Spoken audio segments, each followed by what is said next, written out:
St. Luke gives an interpretation in anticipation of the parable that Jesus is about to tell, saying he told them a parable about the necessity to pray always and without growing weary.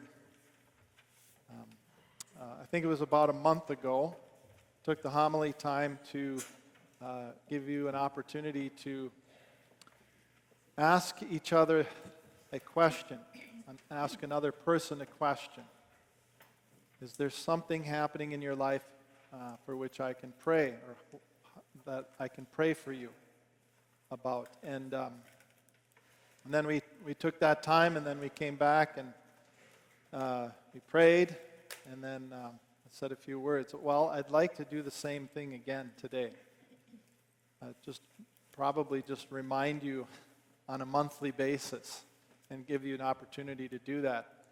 So, if you would,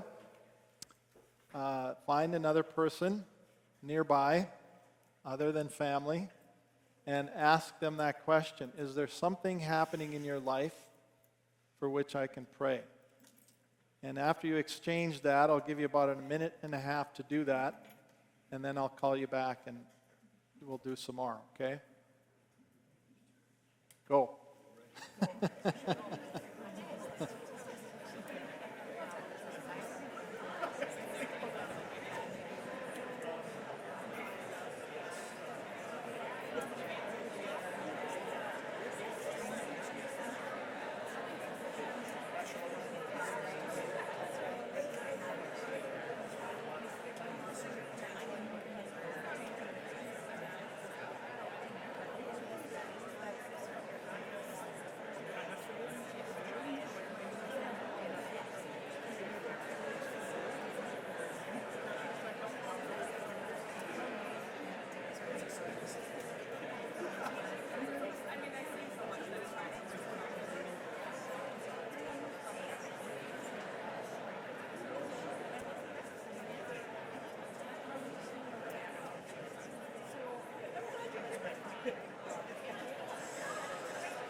Okay.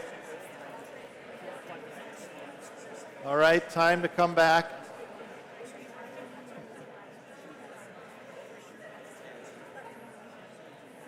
Wrap up that discussion.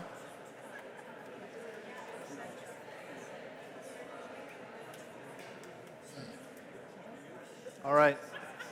Huh? What's that? Oh, thanks, yeah.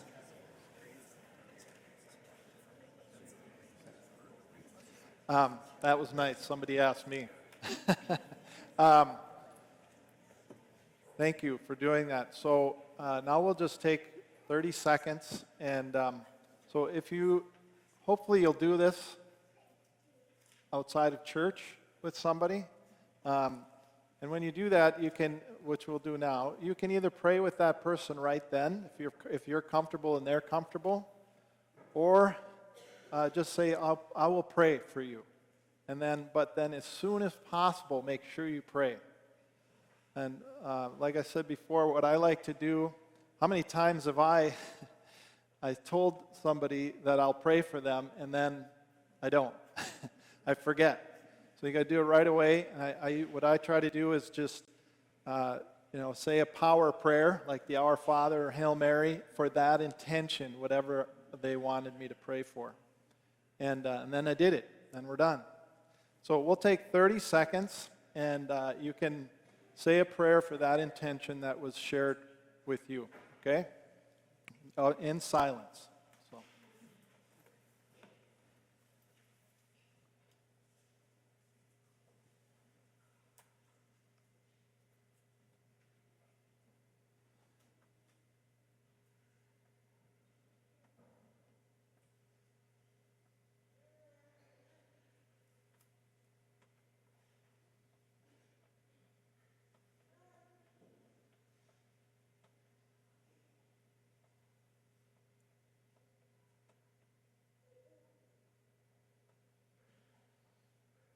Okay.